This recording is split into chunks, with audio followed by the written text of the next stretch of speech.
Makanya kan hati-hatilah, jangan sampai kita menyinggung wah ini ya konek dielek-elek kan gitu. Nah ini yang akan terjadi di kedepannya, nanti akan ramai. Nanti akan timbul peperangan mencari barang cilik jadi kecil ketitik olah ketara, sing barang cilik jadi barang sepele jadi gawe kan bakal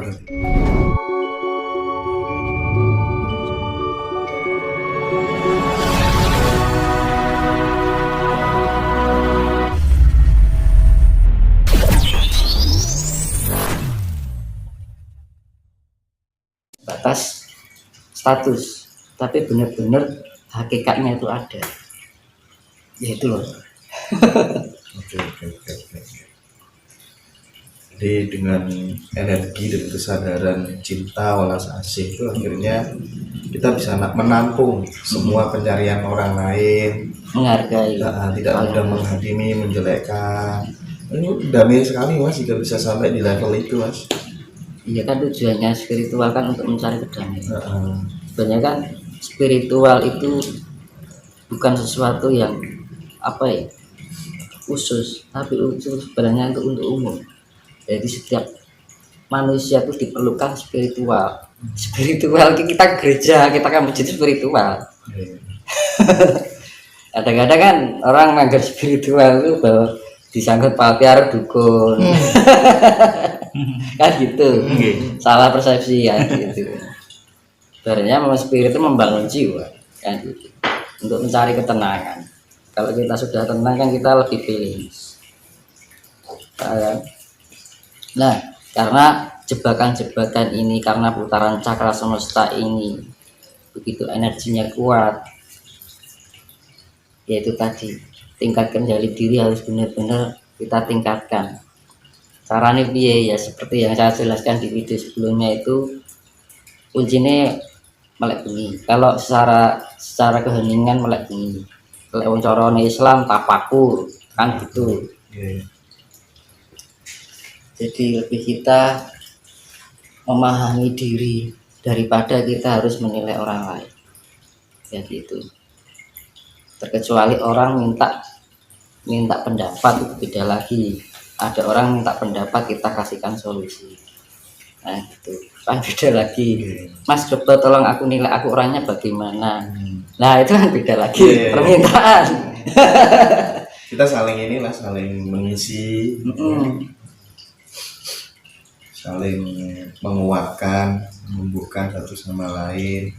Itu fungsinya kedamaian, karena kan di zaman besok itu yang namanya kan zaman asmara toro. Asmara itu kan kasih, toro itu kan sifatnya meluas. Jadi semuanya itu, makanya di dalam perjalanan ini jangan sampai kehilangan dieling-eling satu aja. Aku kudu duwe sifat welas asih. Ketika saya berbicara jelek, kok aku kehilangan sifat asih? Iya kan? Begitu kita berbuat yang merugikan orang lain, kok aku kehilangan sifat asihku. Nah, welas asih, kasih sayang itu diingat-ingat terus. Nanti lama-lama terbiasa dengan sifat kasih itu. Tanpa diingat-ingat sudah menjadi keterbiasaan. Iya kan? Nah gitu loh. Makanya saya bilang welas asih itu kata sederhana, tapi nggak mudah hakikatnya. Secara kita kehidupan sehari-hari itu nggak mudah. Saya misalkan divisi wong, gelem ora matur suwun, kan angel. Iya, dilek-elek wong, wah piye ya kan. Makanya kan hati-hatilah, jangan sampai kita menyinggung wah ini ya konek dielek-elek kan gitu. Nah ini yang akan terjadi di kedepannya, nanti akan ramai. Nanti akan timbul peperangan mencari barang cilik jadi kecil ketitik olah ketara, sing barang cilik jadi barang sepele jadi gawe.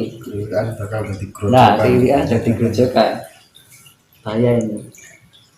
Soalnya ini yaitu tadi pengaruh putaran energi semesta sangat mempengaruhi emosional. Akhirnya apa? Orang tidak terkendali, tidak bisa berpikir secara akal sehat atau rasional. Kehilangan akal sehat. Akhirnya ngomong sakarepe dhewe, tumindak sakarepe dhewe, berprasangka enake mengelek terus. Ya sing rugi sapa kan gitu, dirinya sendiri. Nah gitu. Makanya lalu kita menghadapi hal seperti itu, tamengnya apa? Ya asih lagi. Mas. Ya wis lah, mau diarani enek kapan. Iya. Yang penting Gusti Allah sing ngarani kan ngono to. Diarani menungso gampang seperti itu. Iya Mas. Nah, itu masalah apa namanya? Tapi kan sampai level itu kan ya Proses. enggak gampang ya Mas. Ya makanya itu kan perlu dilatih kan. Itu kedewasaan, bijaksana. Makanya seperti saya bilang, hal yang berat itu kalau dibiasakan akan menjadi ringan. Iya. Hal yang tidak biasa jika dibiasakan menjadi biasa. Semua itu karena dibiasakan itu tadi. Kalau kita nggak mau membiasakan, kalau nuruti karet, mantul ego ya sampai usia kapanpun orang itu nggak ada perkembangan. Karena gini, di mana orang meletakkan ego, pertumbuhan kedewasaannya akan semakin sulit. Ibaratnya gini, lebih baik berbicara dengan orang bodoh tapi rendah hati daripada orang berbicara dengan orang pintar tapi egonya terlalu tinggi. Nah itu loh, malah enak itu orang walaupun bodoh sekalipun tapi dia mau menerima, bedanya bisa ngerteni, bisa memahami. Tapi kalau orang ada yang pintar merasa benar, akhirnya kita memberikan masuk yang sekiranya baik untuk dia, nggak kena balik. Jadi dia malah sibuk mengkomparasikan, membandingkan pencapaiannya dengan orang lain. Oh, ini akhirnya dia memberikan penilaian ini masih kurang gini, masih gini. Nah, penerimaan, menghargai itu memang tidak sembarang orang bisa sampai di situ, memang butuh waktu. Iya, makanya proses itu dibiasakan gitu, dilatih terus.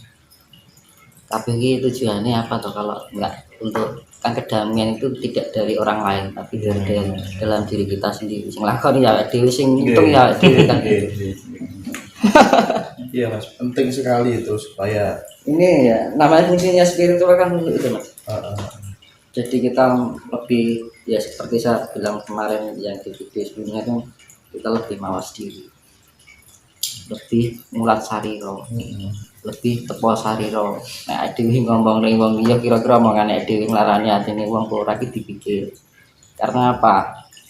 Kita bisa bermain dengan drama kita, tapi kita tidak bisa bermain dengan karma kita. Karmane sing gawe sapa? Ora wong liya awake dhewe. Lah karmane metune saka ngendi? Terutama ning lambe, pikiran, rasa elek. Nah, iki yang perlu dihindari. Nah, kamu kok untuk perpindahan fase peradaban zaman baru itu yang dicari adalah orang yang mulutnya bersih, pikirannya baik, hatinya suci. Hatinya suci itu dalam arti selalu berprasangka baik. Itu yang namanya level smart kecerdasan. Jadi smart, positif, smart, kita berpikiran positif kan gitu. Positif heart itu inner beauty, iya kan. Positif soul, jiwa, itu untuk pengendalian, ya kan. Positif raga itu adalah power, kekuatan. Mas, ini saya langsung to the point aja ya. Gimana caranya langkah konkretnya, realnya yang bisa diterapkan di rumah masing-masing supaya orang yang dekat dengan kita itu terasa damai, omongan yang keluar dari mulut kita menyejukkan, ada sesuatu yang berbeda ketika dekat dengan diri kita menjadi pencerah secara tidak langsung, ya kan? Ada aura positif yang tertular ke sesama. Ini kan saya pengen tahu langkah konkretnya, realnya supaya tidak mentah pada tataran wacana, dialog-dialog, diskusi-diskusi yang kita bangun itu. Nah, praktik nyatanya yang bisa dikerjakan di rumah itu loh apa? Jadi kan ini ada dua, kan topo wening karo topo ngerangi, iya kan. Kalau topo wening itu kita di saat di dalam keheningan, kita sering-sering introspeksi diri. perenungan, ya kan? Kita merenungi kira-kira kekurangan kita apa, kita benahi, evaluasi diri, ya kan? Kemudian di saat keheningan alam itu kita ngrumangsa, aku ki ning jagat ki ana sing nguripi, ana banyu, ana angin, ana geni, ana lemah, tanah. Apa yang saya sudah berikan untuk kelestarian yang setiap hari memberi aku kan gitu. Jadi istilahnya itu memayu hayune bangun. Terus tafakur kalau malam ya tepo wening ya. Terus bisa meditasi wening, melatih. Kalau kita sudah melatih dengan itu, kita akan dengan sendirinya nanti terbangun secara ketenangan itu loh. Kunci ini kan yang tenang kan Mas. Iya. Jadi di dalam keheningan itu untuk melatih ketenangan, keseimbangan diri biar di dalam kehidupan sehari-hari itu tidak mudah goyah, terbawa emosi karena keadaan ekonomi, keadaan masalah keluarga, kan gitu. Khawatir gua aku piye yo, gitu. Tapi kalau orang yang sudah tenang, sudah terlatih dengan ketenangan itu, nggak khawatir akan apapun. Bagi kopi ono sifat khawatir nggak ada. Terus kalau sifat khawatir itu apa, larinya ke emosional, pikiran menjadi tidak sehat, akalnya sudah tidak berpikir secara logis. Ngomong sakarepe dhewe, akhirnya cenderung omongan kita tanpa sadar menyakiti orang lain. Iya kan? Makanya dibangun itu dalam, ya seperti yang jenengan bilang dulu, sing anu masa akhirnya. Nah itu loh. Jadi malam itu kita mempersiapkan diri untuk di kehidupan sehari-hari, kan gitu. Dan itu harus dilatih terus. Dan jangan ada niatan itu hanya sesaat, kudu telaten. Kalau belajar masalah kasih hanya keinginan sesaat, percuma. Jadi harus konsisten ya. Konsisten, harus terlatih tiap hari. Dan dasarnya apa? Dasarnya satu, niat. Kedua, tanggung jawab. Kenapa dibilang tanggung jawab? Lah dhewe urip ning dunya nek sing nguripi lho. Iya. Saat di tujuan urip kon ngopo wis mosok kon bermangan turu ngising kan ora mungkin kan. Paling gak kita bermanfaat untuk alam ini. Sehingga iki urip Pak Dhewe sapa kan itu. Iya kan? Lah itu rasa rumangsa itu tadi. Ya toh. Terus rasa tanggung jawab itu tadi. Misalkan orang puasa tidak, misalkan orang laku puasa 1 hari sampai 40 hari, ya, karena ada keinginan sesuatu mungkin ya, itu habis itu balik nek podo wae. Tapi kalau melatih ketenangan diri untuk pencapaian kedamaian dan kasih sayang itu tadi kan, yang namanya ketenangan, kedamaian, kasih sayang itu satu paket, pasti itu terjadi. Kalau kita sudah tenang, pasti kita menemukan kedamaian. Di saat kita menemukan kedamaian, kita mempunyai pribadi yang penuh kasih sayang atau welas asih. Itu pasti. Jadi kalau kita mendapatkan terpaan omongan orang gitu, mungkin kadang-kadang kita terbawa. Tapi baru kok langsung respon, oh ya wis lah gitu kan. Omong-omongan wong kan gitu, Jadi seperti itu. bisa disimpulkan begini, parameter orang yang sudah selesai dengan dirinya sendiri itu dia tidak akan pernah terbang ketika dipuji, dan dia juga tidak akan merasa tumbang saat dicaci maki. Nah itu Nol dia. Iya, nol. Jadi gini, nanti saya perjelaskan masalah secara ilmiah ya. Itu nanti berkaitan dengan proton, elektron, neutron.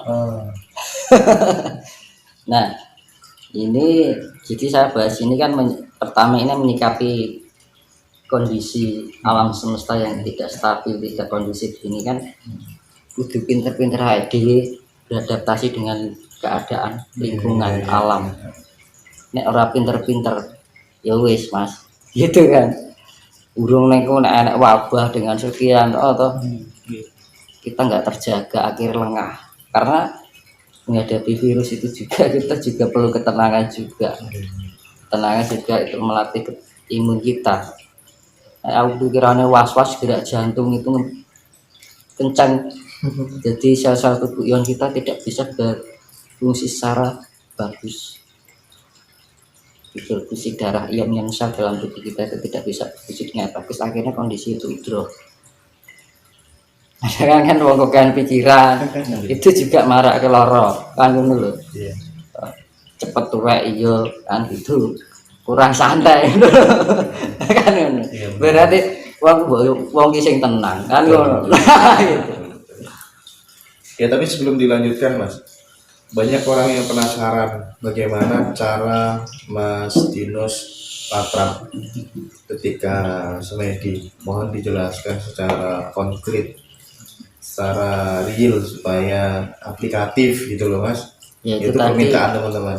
kalau di pokoknya di masa-masa sekarang ini kita harus ya tadi utamanya rajin niat ya kan, kalau bisa, kalau mau, kalau telaten di atas jam 12 itu mandi.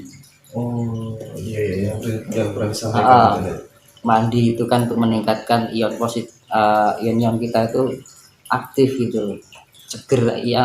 Air kan sifatnya penetralisir Iya. untuk menambah energi. Jadi kayak Richard, jadi pengecasan ulang Iya iya. dan gitu. Kalau kita posisi mandi, pikiran fresh, pokoknya anu kan gitu, seger gitu. Terus rahasianya apa? Kok harus di atas jam 12 malam? Dan jam 12 malam itu kondisi alam semesta itu energi elektrikanya sangat pekat. Dari perputaran bumi ini, karena bumi posisi di jam 12 itu matahari di bawah, tidak terpengaruh oleh radiasi. Gitu ya. Iya, radiasi dari matahari itu tipis. Jadi saat kondisi berbalik arah ini, kondisi ion positifnya itu sangat luar biasa. Tak mandi dulu.